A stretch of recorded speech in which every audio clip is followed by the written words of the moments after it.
네, 두 번째 새해 첫 또 주일이 되겠습니다. 거룩한 주일에 예배 오신 교회 여러분을 진심으로 환영합니다.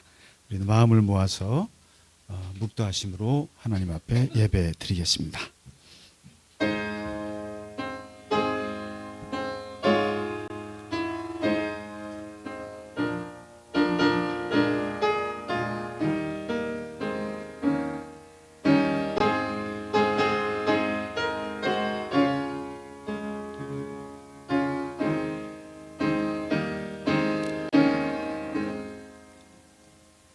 내 영혼아 여호와를 송축하라. 내 속에 있는 것들아 다 그의 거룩한 이름을 송축하라.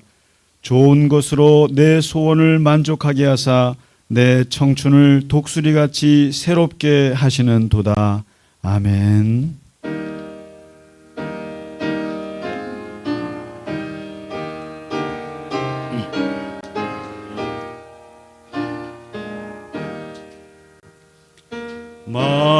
만유의 주제 존귀하신 예수 사람이 되신 하나님 나 사모하여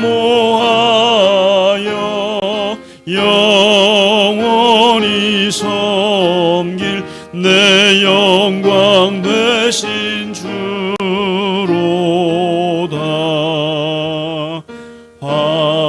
화려한 동산 무성한 저수목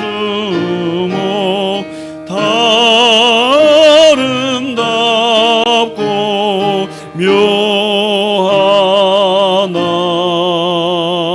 순전한 예수 더 아름다워 봄 같은 기쁨 주시네.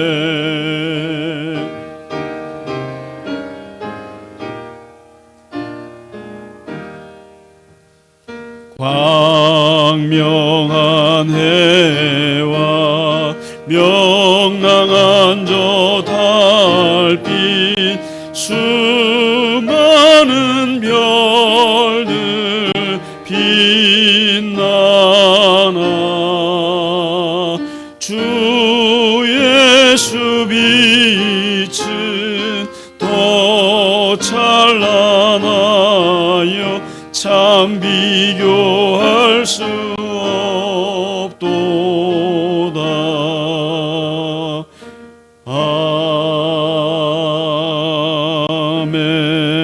아멘. 사도신경으로 우리의 신앙을 고백하겠습니다. 나는 전능하신 아버지 하나님 천지의 창조주를 믿습니다. 나는 그의 유일하신 아들 우리 주 예수 그리스도를 믿습니다. 그는 성령으로 잉태되어 동정녀 마리아에게서 나시고 본디오 빌라도에게 고난을 받아 십자가에 못 박혀 죽으시고 장사된 지 사흘 만에 죽은 자 가운데서 다시 살아나셨으며 하늘에 오르시어 전능하신 아버지 하나님 우편에 앉아 계시다가 거기로부터 살아있는 자와 죽은 자를 심판하러 오십니다. 나는 성령을 믿으며 거룩한 공교회와 성도의 교제와 죄를 용서받는 것과 몸의 부활과 영생을 믿습니다. 아멘. 교동문 시편 126편입니다. 여호와께서 시온의 포로를 돌려보내실 때에 우리는 꿈꾸는 것 같았도다.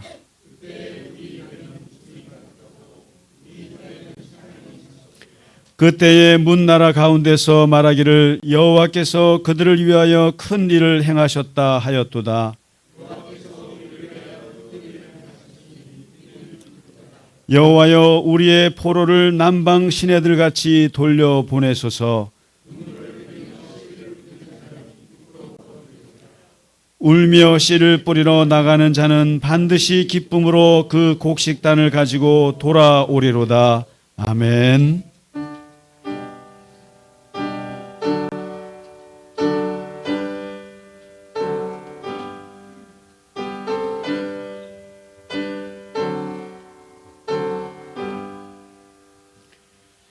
찬양 성부 성자 성령 성삼위일체께 영원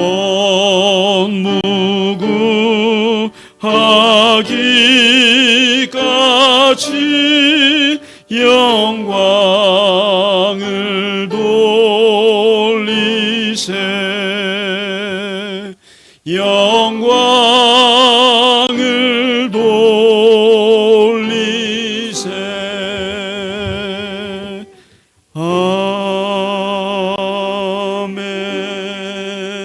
아멘. 다 같이 기도드리겠습니다.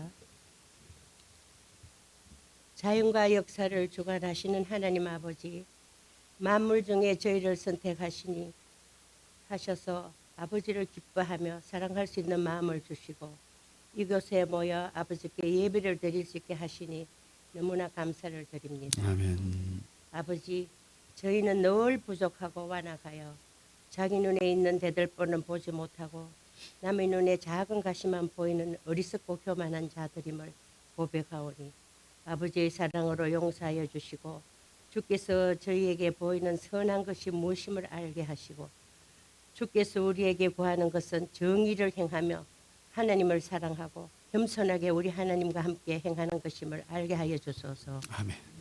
아버지 하나님, 이제 춥던 겨울도 지나가고 봄의 새 기운이 솟아나는 계절이 돌아왔습니다. 우리도 이제 옛것을 벗어버리고 새 사람으로 새롭게 살게 하여 주시옵소서. 아멘. 우리 교인들 중에서도 마음이 무거운 짐을 진 자 있으면 주님 앞에 그 짐을 내려놓고 육신의 고통이 있는 사람도 주님께 모든 것을 맡기고 세상 풍파가 아무리 밀려와도 주님의 영원한 팔을 의지해 회복되는 기쁨을 맛보게 하소서. 아멘. 올해는 우리 인류가 전쟁과 자연재난에서도 벗어나게 하시고 고통받는 이웃과 그늘진 곳에 사는 사람들에게도 주님의 따뜻한 위로와 치료의 광선이 비춰지게 하시기를 간절히 기도드립니다. 아멘. 아버지 하나님, 최영옥 집사님을 기억하시고 주의 은혜로 지켜주시며 최명육 집사님 하나님께 굳게 붙드셔서 잘 이겨내게 하시고 회복되어 주님의 날에 큰 일꾼으로 쓰이게 하소서. 아멘. 김상기 목사님 영육간에 강건하게 지켜주시며 양떼를 이끄시는 선한 목자의 역할을 잘 감당하게 하여 주소서. 아멘. 우리를 인내하시고 저희 죄를 사유하시기를 기뻐하시는 하나님께 영광을 올려드리며 우리를 구원하신 예수님 이름으로 기도드립니다. 아멘.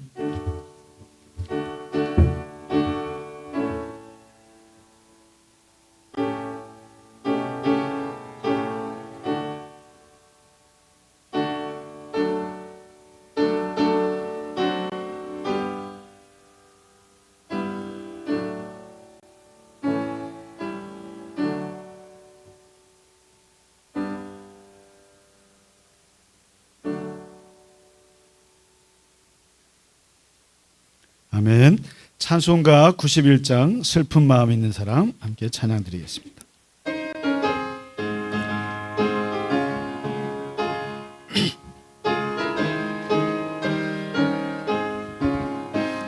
슬픈 마음 있는 사람 예수 이름 믿으며 영원토록 변함없는 기쁜 마음 얻으리. 예수의 이름은 세상의 소망이요 예수의 이름은 천국의 기쁨일세. 거룩하신 주의 이름 너의 방패 삼아라. 환난 시험 당할 때에 주께 기도드려라. 예수의 이름은 세상의 소망이요 예수의 이름은 전국의 기쁨일세. 존귀하신 주의 이름 우리 기쁨 되도다. 주의 품에 안길 때에 기뻐 찬송 부르리.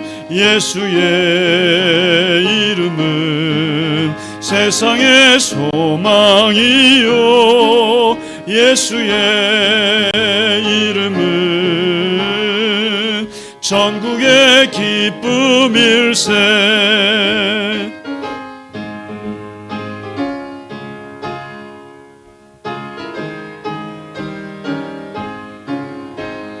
우리 갈 길 다 간 후에 보좌 앞에 나가 왕의 왕께 경배하며 면류관을 드리리. 예수의 이름은 세상의 소망이요.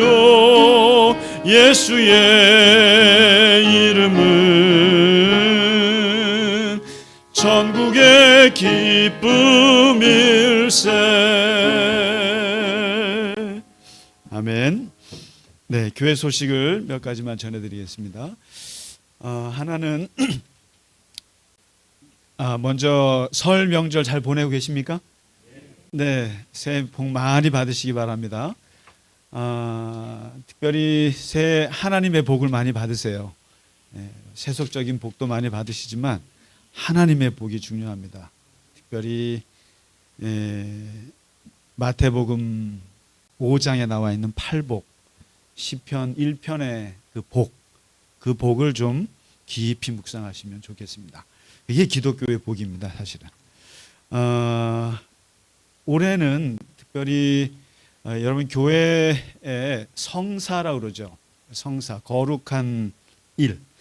그 이제 해서 천주교에서는 7가지를 이제 칠성사를 하는데, 우리 종교개혁과 더불어 개신교가 탄생할 때는 마틴 루터가 7개 중에 성경에 없는 것을 5개를 뺐어요.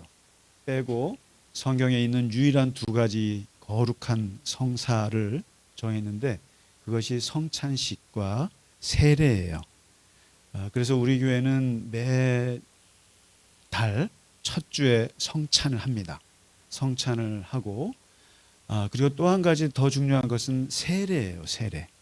그래서 우리가 이제 이렇게 교회에서 그냥 왔다 갔다 예배 드리고 이렇게 뭐 밥 먹고 가는 것 같지만, 여기서 이렇게 신앙생활이 자라면서 제가 늘 설교하면서 또 목회하면서 가장 바라는 것 중에 하나는 교인 한 분 한 분이 하나님을 알아가고 하나님을 만나고 또 예수 그리스도를 인격적으로 만나서 변화되고 그 표징으로 내가 세례를 받겠습니다, 이거거든요. 이게 구원의 확신이고 구원의 확증인데, 이러한 것들이 일어나기를 사실 간절히 바라고 있어요. 바라고 있는데 이제 혹시라도 내가 세례를 아무한테도 얘기 안 했는데 세례를 내가 안 받았는데, 내가 세례는 좀 받았으면 좋겠는데, 그런데 사람들한테 이 나이에 받기는 싫은데, 그럼 얘기하세요. 얼마든지 개인적으로 조용히 세례를 받으실 수도 있어요. 그래서 저는 병원에서 돌아가시기 직전에 있는 분들도 많은 세례를 받고, 또 집에서 혼자서도 받고, 우리 신집사님도 그러신 분도 있었어요. 내가 80이 넘어서 세례 받으려니까 창피하다는 거예요. 그래서 딱 3사람만 앉혀놓고 본당에서 거룩하게 세례를 받은 적도 있고. 그러니까 세례는 마치 무슨 결혼식 하듯이 사람들 앞에서 이렇게 안 해도 됩니다. 그러니까 내가 예수님을 믿는 그 마음이 내가 확신이 들고, 확신이 안 들더라도 나는 세례를 받기를 원하신다 그러면은 언제든지 얘기하세요. 그래서 세례를 받으시고, 또 내가 집사가 아닌데 언제 직분을 좀 받고 싶다. 여러분, 이 직분이라고 하는 것은 하나님이 준 유일한 이름이에요. 우리는 천주교에서는 그 세례명이라고 해서 많은 성인과 성경에 있는 인물들의 이름을 자기들이 따서 이렇게 하는데 개신교는 그건 없어요. 기독교는 없지만 직분이라는 것이 있습니다. 그래서 마지막 내가 갈 때 부르는 이름은 직분으로 갑니다. 여러분 장례식장 가보면 그게 회사 회장님 이름 달지 않습니다. 누구의 아버지라고도 달지 않고 그냥 장로 누구, 목사 누구, 종교의 이름을 달고 갑니다. 그런 면에서 이 하나님이 주신 직분은 굉장히 귀한 겁니다. 그래서 혹시 나는 그냥 무슨 씨 이런 거 듣기 싫어요. 저는 집사로 듣고 싶어요. 그리고 나는 장로가 되고 싶어요. 나는 권사가 되고 싶어요. 그러면은 먼저 스스로 얘기를 하세요. 이거는 직분은 본인의 소원이 필요해요. 그러니까 교회에서 이렇게 일방적으로 준다고만 생각하지 마시고 내가 또 간절히 바라는 것도 있어야 됩니다. 그래서 언제든지 얘기하시면 올해는 세례도 그렇고 또 집사 직분도 그렇고 장로 직분도 그렇고 권사 직분도 이런 그 임직에 대한 그런 마음을 가지시면 좋겠습니다. 그렇게 해주시겠죠? 네네네. 그리고 여러분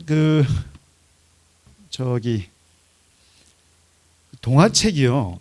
동화책이 저는 아이들만을 위한 게 동화책이 있는 줄 알았는데 어른을 위한 동화책이 있는 거 아세요 혹시?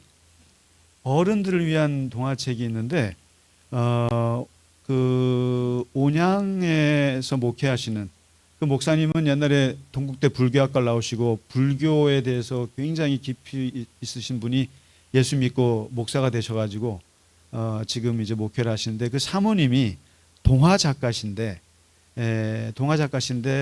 참 그 시골에서 목회하면서 되게 이제 힘들게 목회하시는 부부인데 사모님이 이 동화 작가를 해가지고 어른들을 위한 책이 있어요. 이게 어른들을 위한 건데 저도 읽어봤거든요. 아주 따뜻하고 눈물 나는 그런 동화책인데 이거를 어떻게 김혜실 전사님이 이분을 아시나 봐요. 그래서 이제 이 책도 이제 사주시고 하셔갖고 이거를 10권을 사서 교회에다가 기증했거든요. 그러니까 사무실에 우리 놓을 테니까 어린이들은 이거 보시기 바랍니다. 내가 어린이다 생각하시면은 보시면은 뭐 한 30분이면 다 읽고. 근데 제가 하나 읽었는데 재밌어요. 마음이 따뜻해져요. 그래서 이 어른을 위한 동화고 있구나. 그래서 이런 거 있으면 많이 좀 교회에다 갖다 주시면 좋겠습니다. 예. 고맙습니다. 네. 그리고 그 수요 성경 공부 잘하고 계시죠? 네. 그리고 갈릴리 예수 산책도 잘 읽어 보시나요?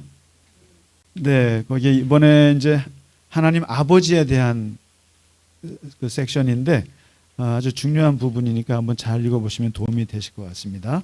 네. 오늘 새로 오신 분도 계시고 해서 소개해 드릴게요. 우리 박종원 형제님이 모시고 오셨는데 우리 이효선 자매님이라고 그렇죠?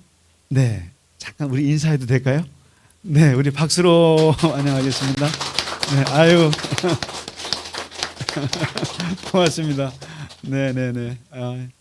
감사합니다. 저희는 한 분만 와도 너무 반가워요. 네, 다시 한번 우리 옆에 분들하고 인사하시죠. 새해 하나님의 복을 많이 받으시기 바랍니다. 주의 축복으로 함께 하시기 바랍니다. 복 많이 받으세요. 많이 받으세요. 네네. 아유, 좋습니다. 좋습니다. 그리고 우리 아까 우리 권사님 기도하셨습니다는 최영욱 집사님도 좀 그렇고 우리 최명욱 집사님도 이제 결과가 나오는데 기도해 주시고요. 많이 기도해 주십시오. 또 박영순 권사님도 뭐 폐렴기가 오셨다고 그래서 좀 걱정이 좀 됩니다. 그래서 많이 기도해 주시고 우리 아프신 분들 위해서 또 선교를 위해서 많이 기도해 주시기 바랍니다. 그리고 이번 주 수요 성경 공부는 좀 당기도록 하겠습니다. 10시 반에 오셔서 조금 빨리 성경 공부를 하고 하도록 하겠습니다. 수요 성경 공부 나오신 분들은 참조해 주시기 바랍니다. 네, 이 시간 오늘 전교인 찬양 하나님 앞에 예수를 나의 구주 삼고 우리 교회는 전교인 찬양이라서 이 시간에 그냥 일어나셔서 같이 찬양 드리면 되겠습니다. 네, 하나님께 영광 드리겠습니다.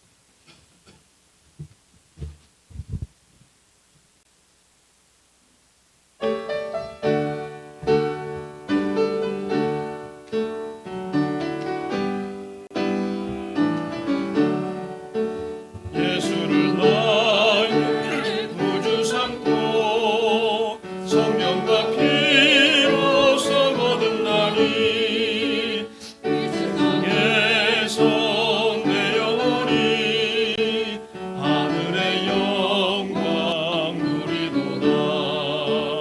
이것이 나의 간증이요 이것이 나의 찬송일세. 나 사는 동안 끊임없이 구주를 찬송하리로다. 온전히 주께 맡긴 내 영 사랑의 음성을 듣는 중에 천사들 왕래하는 것과 하늘의 영광 보리로다.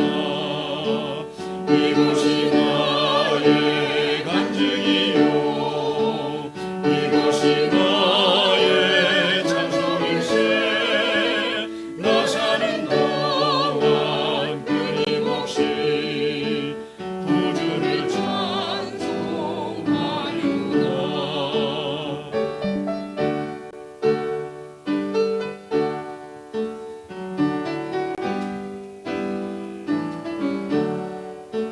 주 안에 기쁨 누림으로 마음의 풍랑이 잔잔하니 세상과 나는 간 곳 없고 구속한 주만 보이도다.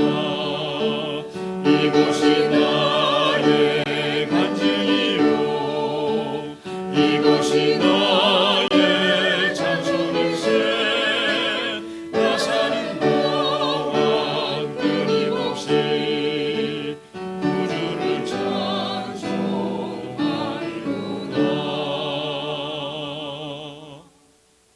아멘. 아멘. 감사합니다. 네, 오늘 우리에게 주시는 하나님 말씀은 요한복음 18장 33절에서 38절의 말씀이 되겠습니다. 네, 빌라도와 예수님의 대면이 되겠습니다. 함께 읽겠습니다. 이에 빌라도가 다시 관정에 들어가 예수를 불러 이르되 내가 유대인의 왕이냐. 예수께서 대답하시되 이는 내가 스스로 하는 말이냐 다른 사람들이 나에 대하여 내게 한 말이냐. 빌라도가 대답하되 내가 유대인이냐. 내 나라 사람과 대제사장들이 너를 내게 넘겼으니 내가 무엇을 하였느냐. 예수께서 대답하시되 내 나라는 이 세상에 속한 것이 아니니라. 만일 내 나라가 이 세상에 속한 것이었다면 내 종들이 싸워 나로 유대인들에게 넘겨지지 않게 하였으리라. 이제 내 나라는 여기에 속한 것이 아니니라. 빌라도가 이르되 그러면 내가 왕이 아니냐. 예수께서 대답하시되 내 말과 같이 내가 왕이니라. 내가 이를 위하여 태어났으며 이를 위하여 세상에 왔나니 곧 진리에 대하여 증언하려 함이로라. 무릇 진리에 속한 자는 내 음성을 듣느니라 하신대 빌라도가 이르되 진리가 무엇이냐 하더라.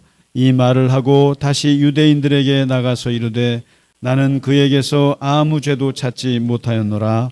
아멘. 오늘 예수님께서 이제 그 재판에 들어가시는데 이제 이 본디오 빌라도라고 하는 이 사람을 예수님이 이제 대면하게 되시거든요. 사실 우리가 아까 사도신경을 했습니다마는 사도신경의 한 구절이 본디오 빌라도에게 고난을 받으사라는 구절이 있어요.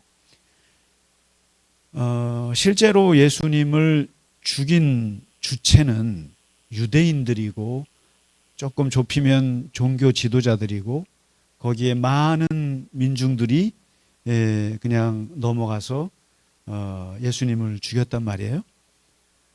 그리고 실제로 빌라도와의 대화를 보면 빌라도는 죽이고 싶어하는 마음이 없어 보이고 또 오늘 본문에도 나는 이 사람에게서 죄를 찾지 못했다고 하고 뭐 이런 것처럼 해서 빌라도는 책임을 면하는 것처럼 보입니다마는 그러나 역사는 빌라도가 죽였다고 고백합니다. 2000년 동안 기독교인들은 매 주마다 빌라도가 예수님을 죽였다고 고백합니다. 매 주마다. 그 말은 아무리 많은 사람들이 예수님을 죽였다고 해도 그것을 결정할 수 있는 자리에 있었던 책임 있는 자에게 역사는 책임을 묻습니다. 그래서 빌라도예요. 근데 바로 그런 이 빌라도라고 하는 사람, 이 총독인, 이 실질적인 권한을 가진 사람이 드디어 예수님과 이제 대면을 합니다. 대면하는데 오늘 본문이 아주 그 역사적인 본문이에요, 이게요. 빌라도의 네 가지 질문과 예수님의 세 가지 대답, 이렇게 되는 거예요. 이 33절부터 오늘 읽으신 걸 보면 빌라도가 묻습니다. 뭐라고 묻냐면 너가 유대인의 왕이냐? 그 종교인들은 그 대제사장이나 바리새인들이 예수님을 죽이고 싶었던 것은 다른 게 아니고 신성모독이에요. 그냥 하나님을 아버지라고 부르는 거, 이거 아주 건방지단 말이에요. 그것 때문에 죽이고 싶었고 또 본인이 하나님의 아들이라고 떠들고 다니니까 그 종교적인 신성모독 때문에 죽이고 싶었는데 종교적인 죄목으로는 죽일 수가 없어요, 실정법상. 그러니까 얘가 유대인의 왕이라고 떠들고 다닙니다. 정치적인 혐의를 씌운 거예요. 그렇게 해서 빌라도에게 그렇게 고발을 한 건데 바로 빌라도가 묻습니다. 네가 정말 유대인의 왕이냐? 유대를 독립시킬 왕이냐? 네가 로마에 대항해서 너의 독립국가를 만들 메시아 그 왕이냐? 두 번째 질문은 네가 무엇을 하였느냐? 네가 왕으로서 무슨 짓을 저질렀느냐? 그리고 세 번째, 네가 왕이 아니냐? 그리고 마지막 네 번째가 진리가 무엇이냐?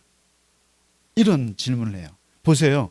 유대인의 왕이냐라고 하는 아주 구체적인 질문부터 해서 진리가 무엇이냐? 이런 추상적인 질문으로 끝나요. 그럼 도대체 어떤 대화가 있었길래 빌라도는 내가 유대인의 왕이냐라고 하는 이러한 질문에서 진리가 무엇이냐라고 하는 아무나 할 수 없는 질문으로 끝나느냐는 거예요. 34절의 첫 질문에 예수님께서 답을 하시기를 이렇게 다시 되물으세요.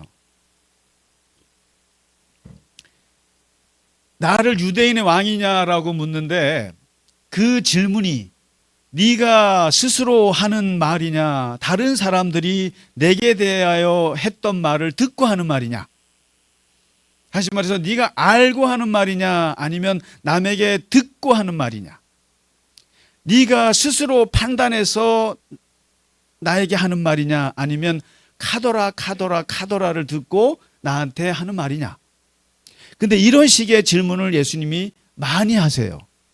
마태복음에도 보면 뭐라고 하시냐면은 제자들에게 세상 사람들이 나를 뭐라고 부르느냐?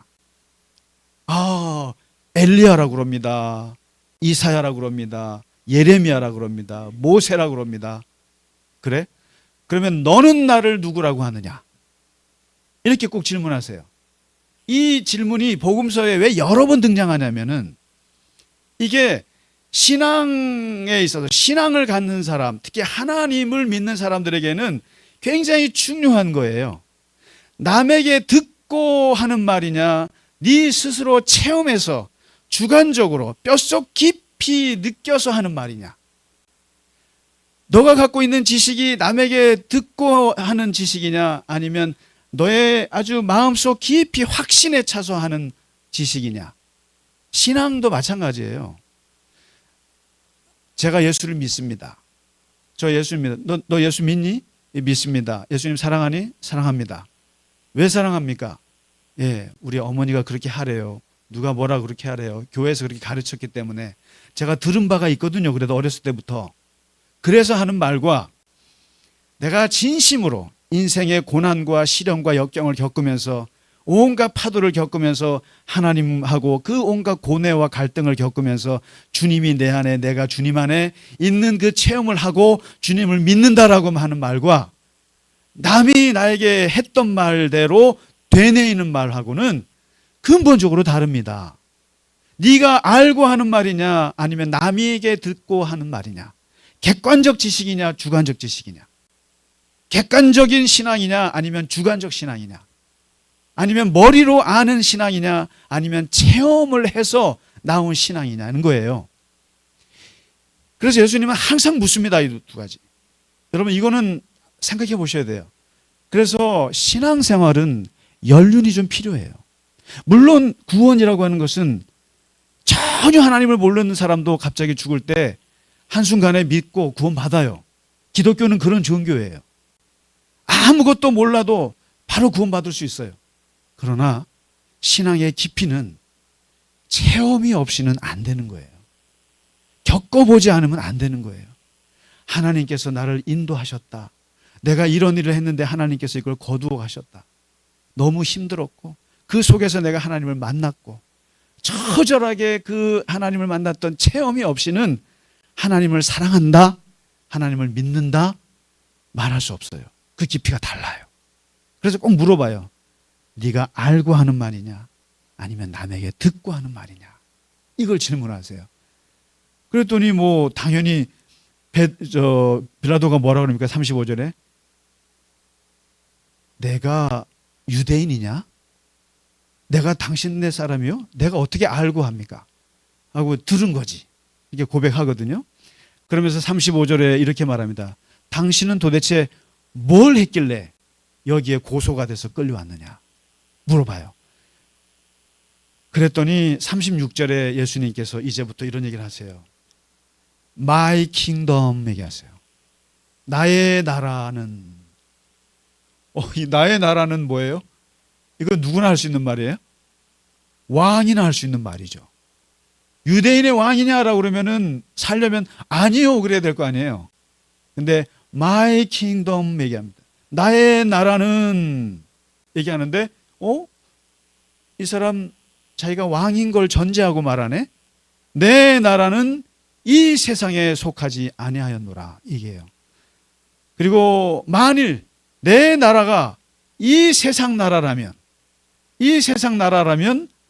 나의 종들이, 내 부하들이, 내 신하들이 와서 투쟁했을 거다. 무장 투쟁을 해서 나를 유대인들에게 넘겨지지 않게 하였으리라. 맞는 말이겠어요? 맞죠? 예수님이 키웠던 제자들이 12제자, 70제자, 수많은 무리들이 이 세상 권력을 예수님이 쟁취하기 위해서 했다면 이 사람들이 칼을 들고 나서서 나를 체포당하지 않도록 막았을 것이다. 내 나라는. 그러나 내 나라는 여기에 속하지 않았다. 내가 왜 체포됐게? 내 나라는 그런 나라가 아니기 때문이야. 바로 여기서 말하는 이 세상에 속한 나라가 뭐겠어요? 바로 힘을 추구하는 나라. 힘을 추구하는 나라, 권력을 추구하는 나라. 물리적인 힘, 정치적인 힘, 그리고 경제적인 힘, 파워를 추구하는 내가 나라를 세우려고 했다면 나는 여기에 체포되지도 않았고 벌써 유대인의 왕으로 한 자리 했을 거야 라고 얘기하시는 거예요. 그러니까 예수님이 지금 빌라도의 질문, 유대인의 왕이냐? 그래 라고는 답하지 않으시는데 내 나라는 여기에 속하지 않다라고 하심으로써 왕은 왕이라는 거예요. 나는 왕은 왕인데 네가 걱정하지 않아도 될 왕이야 라는 거예요. 네가 견제하지 않아도 되고 네가 감시하지 않아도 될 그런 나라야. 네가 추구하는 로마 황제와 총독과 모든 로마 사람들이 추구하는 힘, 그 권력, 그런 권력을 추구하는 나라가 아니야 라고 얘기를 하신 거예요. 그랬더니 37절에 세 번째 질문하는데 네가 왕이라며. 왕 맞네. 그럼 왕은 맞냐? 그랬더니 예수님 뭐라고 그러세요? 왕은 맞아. 37절. 내가 왕이야. 왕이야. 이게 이제 빌라도를 혼란스럽게 하는 거예요. 너가 유대인의 왕이냐? 맞다는 거예요, 예수님은. 형식적으로는 맞아요. 왕이라는 거예요. 그런데 내용을 들어가 보니까 네가 빌라도가 걱정해야 될 나라가 아닌 거예요. 그런 나라가 아닌 거예요. 그러니까 빌라도가 헷갈리니까 너 왕이라면서, 왕인데 왜 군사들을 안 끌고 왔어? 왜 사람들을 안 끌고 와서 너 혼자 이렇게 쓸쓸하게 체포를 당하고 있어? 이렇게. 그러니까 왕이라며. 그러니까 예수님이 내가 왕이다. 내가 왕을 위해서 태어났고 왕을 위해서 세상에 왔다는 거예요. 누구보다도 나는 왕이다는 거예요. 그런데 진리에 대하여 증언하려 함이라. 나는 이 진리 때문에 태어났고 진리를 위해서 이 세상에 왔고 이 진리를 위해서 진리를 증언하려고 왔다는 거예요. 여기서 이제 예수님이 드러나는 거예요. 무슨 왕인지가 드러나는 거예요. 다. 나의 왕은, 나는 진리의 왕이고 내가 추구하는 나라는 진리의 나라고 내가 선포하는 하나님의 나라는 진리가 충만한 나라고, 그리고 내 나라, 이 진리에 속한 나의 백성들은 이 진리의 음성을 듣고 나를 따른다. 이렇게 얘기를 하신 거예요. 자, 그러니까 빌라도가 너무 신기한 거예요.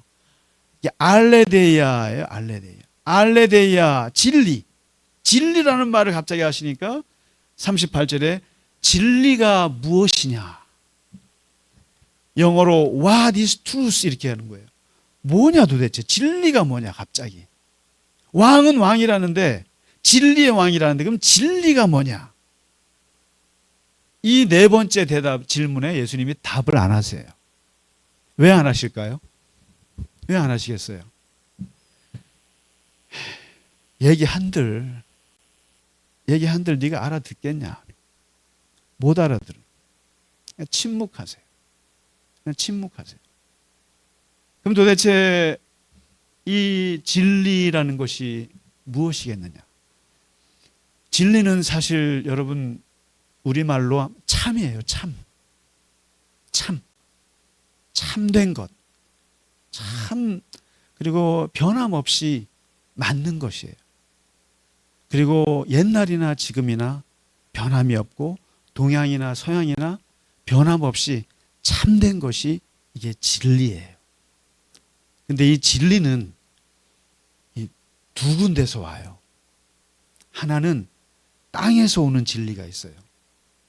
그리고 하나는 하늘에서 오는 진리가 있어요. 땅에서 오는 진리가 바로 우리의 이성에서 나오는 빛에서 나오는 진리가 있어요. 다시 말해서 과학의 빛, 그리고 학문의 빛, 그리고 많은 사람들이 하는 철학의 빛, 인간의 이성으로 생각하고 탐구해서 만들어낸 진리가 많이 있어요. 그래서 우리가 서점에 가서 많은 책들을 보고 철학자들의 책을 보고 과학자들의 책을 보면서 진리를 알기를 원해요. 진리를 찾아요. 그런데 재밌는 것은 이 세상에 땅에서 오는 모든 진리들은 다 유효기간이 있어요. 이건 제가 만들어낸 말이에요. 제가 음식만 유효기간이 있는 줄 알았는데 지식도 유효기간이 있다는 걸 알았어요. 제가요 신학교 다닐 때 읽던 책이 있어요. 이게 80년대 책 아닙니까? 근데 그 책을 아직도 가지고 있어요. 왜냐하면 진리는 영원하니까. 근데 그걸 30년 만에 이걸 봤어요. 봤는데요. 다 틀려요. 내용이 안 맞아요. 그래서 제가 책을 다 버렸어요. 그 옛날. 아, 지식이 유효기간이 있구나. 깜짝 놀랐어요. 그런데 여러분 그렇잖아요. 한때 지구가 하늘이 돈다고 생각했던 게 진리였어요. 천동설이요. 그런데 지구가 돈다는 걸 알았어요. 그리고 모든 법칙은 절대 법칙인 줄 알았어요. 그런데 아인슈타인이라는 사람이 나와서 상대성 이론이라는 게 나왔어요. 상대적으로라는 거예요.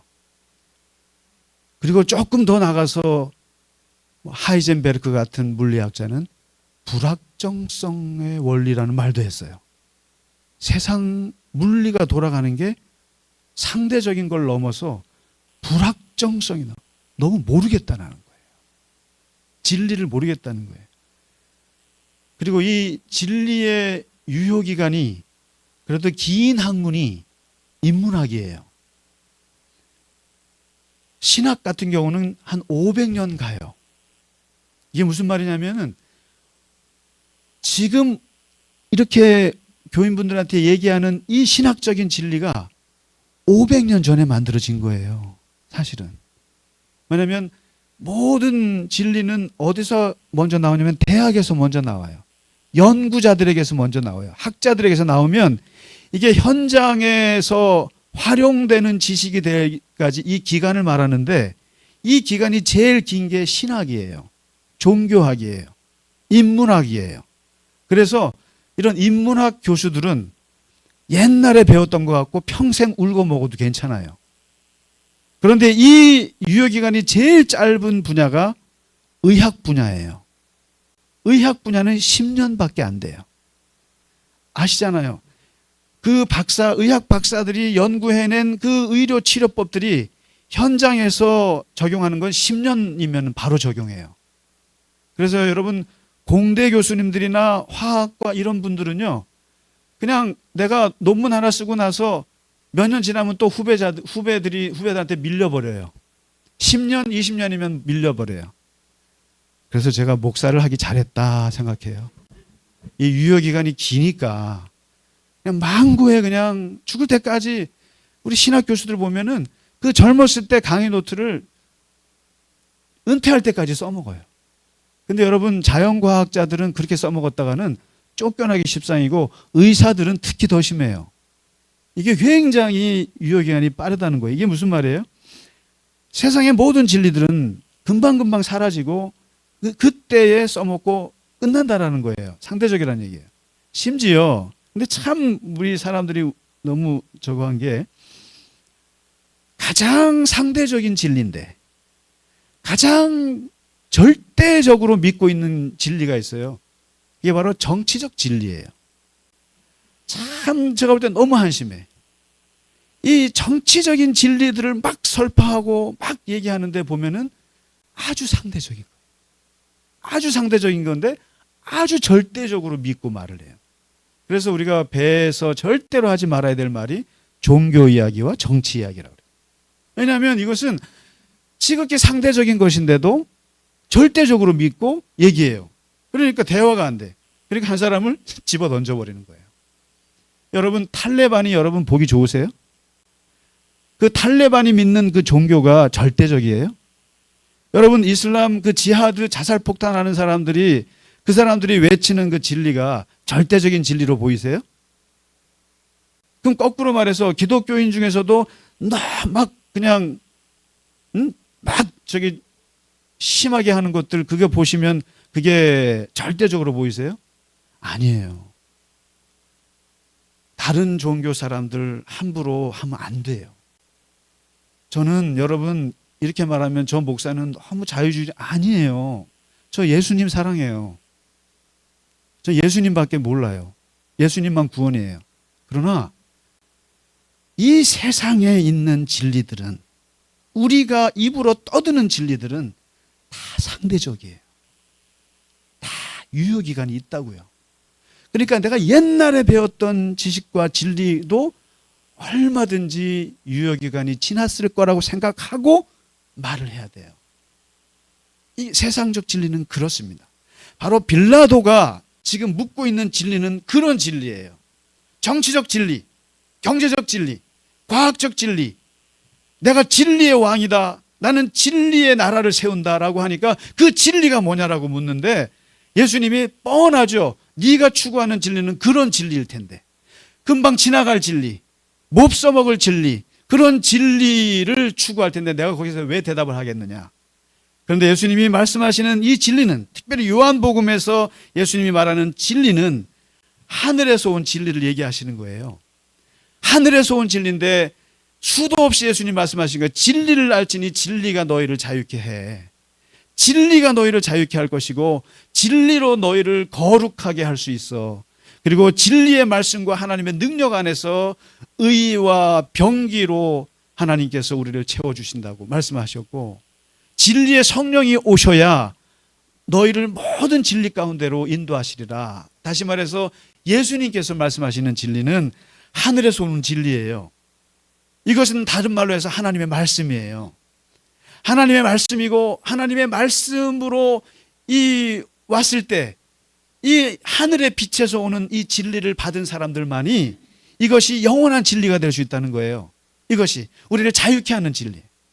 그래서 예수님이 성경에서 특히 요한복음에서 왜 진리를 얘기하냐면은 진리가 와야만 우리가 자유케 될 수가 있고 진리가 와야만 구원받을 수가 있어요. 구원에 이르는 진리를 얘기하시는 거예요. 그리고 진리가 와야만 우리가 거룩하게 구별되게 살 수가 있어요. 세상과 구별할 수가 있다 이 말이에요. 그리고 진리가 와야만 하나님의 말씀을 행할 수 있는 힘이 생긴단 말이에요. 근데 예수님께서 지금 이 진리를 어떻게 빌라도에게 설명하겠어요?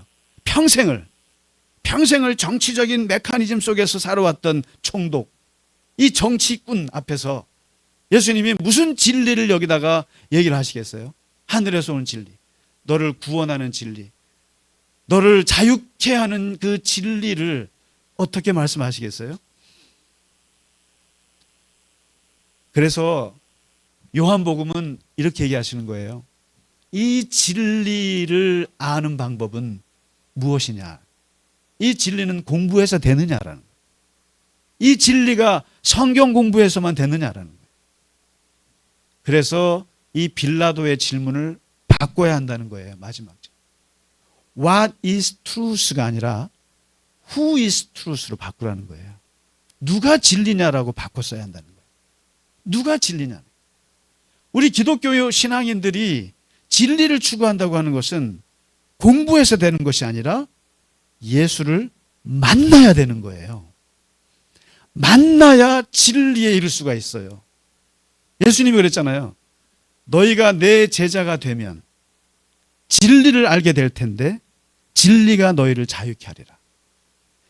내 제자가 되어서 나와 관계를 맺고 나를 알아가고 나를 사랑하고 나를 믿고 인격적인 관계를 가질 때에야 너희가 진리를 알게 되고 진리야 그때서 너희가 자유케 되리라. 구원의 자유, 거룩의 자유, 능력의 자유, 세상의 죄로부터의 자유가 어디서 오느냐? 예수를 만나면서 온다라는 거예요. 그래서 진리가 무엇이냐라고 찾지 마시고 누가 진리냐라고 찾으세요. 그래서 그 진리가 부처님이면 부처님한테 가세요. 그게 모하메드면 모하메드한테 가시라고요. 여러분이나 저는 그 진리가 예수 안에 있다고 믿는 사람들이고, 그리고 실제로 예수 안에서 저는 자유케 됐어요. 저는 예수 안에서 얼마나 많이 시야가 넓어졌는지 몰라요. 그래서 제가 그러잖아요. 복음서를 열심히 읽으시라고. 복음서를 열심히 읽으시고 예수님의 말씀을 하나하나 묵상해야 돼요. 그 안에서 자유함이 있고, 그렇습니다. 많은 지식이 있으면 좋죠. 또 부처님 말씀도 많이 알면 좋죠. 또 많은 경전도 많이 읽으시고 또 많은 철학책도 읽으시고 좋죠. 그러나 선택은 하셔야 돼요. 선택을 하셔야 돼요. 마지막 나의 최종 진리의 빛은 어디서 오는가? 나는 예수 안에서 옵니다. 나는 예수 만나서 예수 안에서 그 안에서 나는 진리를 누린다.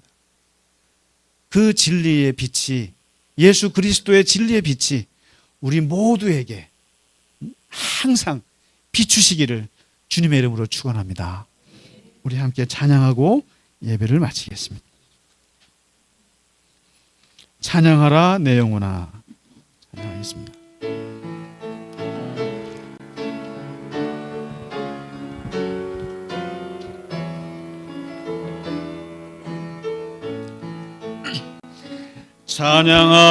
찬양하라 내 영혼아,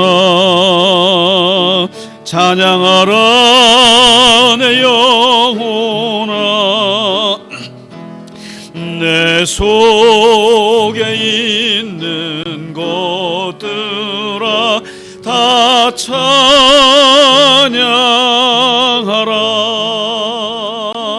감사하라 영혼아, 감사하라 내 영혼아, 내 속에 있는 것들아 다 감사하라. 기뻐하라 내 영혼아, 기뻐하라 내 영혼아, 내 속에 있는 것들아 다 기뻐하라. 송축하라 내 영혼아, 송축하라 내 영혼아, 내 속에 있는 것들아 다 송축하라.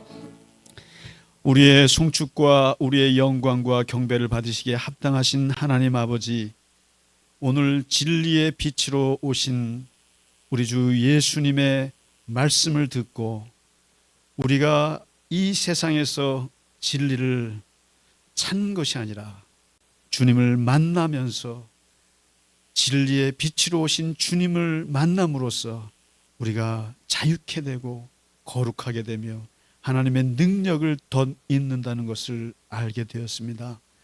주님, 우리를 떠나지 마시고 항상 저희와 함께 하시고 하나님의 교회 위에 늘 주님께서 주의 은혜로 덮어주시고 주님과 더불어 동행하며 주님을 사랑하고 주님을 믿고 주님 안에서 인도받으며 살아갈 수 있도록 우리 모두에게 은혜를 베풀어 주시옵소서. 특별히 우리 아프신 분들 주님께서 기억하여 주시고 하나님의 치유의 빛으로 함께하여 주셔서 회복되고 깨끗함을 얻을 수 있도록 하나님 역사하여 주시옵소서. 우리 교우분들 한 분 한 분 어디에서 무엇을 하든지 늘 하나님의 보호하심 가운데 거하게 하시고 하는 일들마다 하나님의 능력의 오른손에 힘입어서 살아가게 하여 주시옵소서.